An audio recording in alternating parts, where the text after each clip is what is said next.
আসসালামু আলাইকুম ওয়া রাহমাতুল্লাহি ওয়া বারাকাতুহু। আমার কলিজার টুকরা ভাই ও বোনেরা, আমি তোমাদের উদ্দেশ্যে বলছি, সামনে আমাদের রমজান মাসের ঈদ চলে আসতেছে। অনেকের বাবা মা আমরা কিন্তু দেশে রেখে আছি, অনেকের বাবা মা বেঁচে আছে, অনেকের বাবা মা বেঁচে নাই। আমি বলবো যাদের বাবা মা বেঁচে আছে, আপনি একটা যদি বাবার জন্য পাঞ্জাবি কেনেন, মায়ের জন্য যদি একটা শাড়ি কেনেন, দেখবেন মায়ের বুকটা আনন্দে ভরপুর হয়ে গেছে। ও আমার ভাইরা, এই যে মা বাবার হাসি, অল্প একটু জিনিস দিলেই কিন্তু মা বাবা অনেক খুশি হয়ে যায়। তো অবশ্যই ঈদ উপলক্ষে আমরা যারা বাড়িতে যাব, যাদের বাবা মা আছে, তাদেরকে অবশ্যই খেয়াল রাখবো, তাদের জন্য কিছু কেনাকাটা করবো। আর যাদের বাবা মা বেঁচে নাই, আসলে আমার এক বন্ধু ছিল, আমি গতবার ঈদের ভিতরে বললাম, দোস্ত তুই বাড়ি যাবি না? ও দুইটা চোখের পানি ছেড়ে দিয়ে বলতেছে, দোস্ত আমি কেমনে বাড়ি যাবো?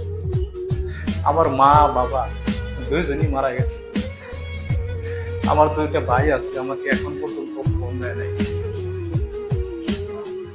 যে ভাই তুই দেশে আসবি, ফোন দেয় নাই। প্রত্যেক বছর মায়ের জন্য কাপড় কিনি, শাড়ি কিনি, লুঙ্গি কিনি, এবছর আমি কিছুই কিনতে পারি নাই। আমার বুকের ভিতরে জড়ায় ধরে বলতেছে, ভাই আমি কোন আশায় বাড়িতে যাবো?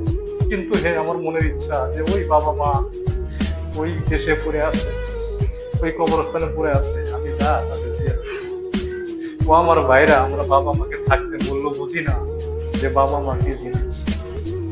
বাবা মার পাশে থাকুন, যাদের বাবা মা বেঁচে আছে, তাদের সেবা যত্ন করুন। যাদের মা বাবা বেঁচে নাই, তাদের ইতিম গুলা সবাই ডাকে, আপনি জানেন ওই মা ডাকতেও পারে না, ওই মাটা বলতে পারে না, ওই মায়ের কথা জানে না, মায়ের ভালোবাসা নাই। এই জন্য আমি বলতে পারি, যখন বাড়িতে যাবেন বাবার জন্য একটা পাঞ্জাবি, একটা লুঙ্গি, মায়ের জন্য একটা শাড়ি হলেও আপনারা কিনে নিয়ে যাবে।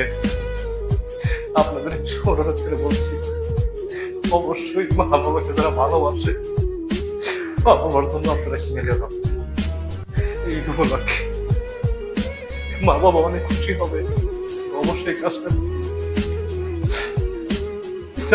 মা বাবা বেঁচে কষ্ট আমার বুকের ভিতরে ছড়া ছেলেটা আপনি ভাই যান, আমি কেমনে বাড়িতে যাবো?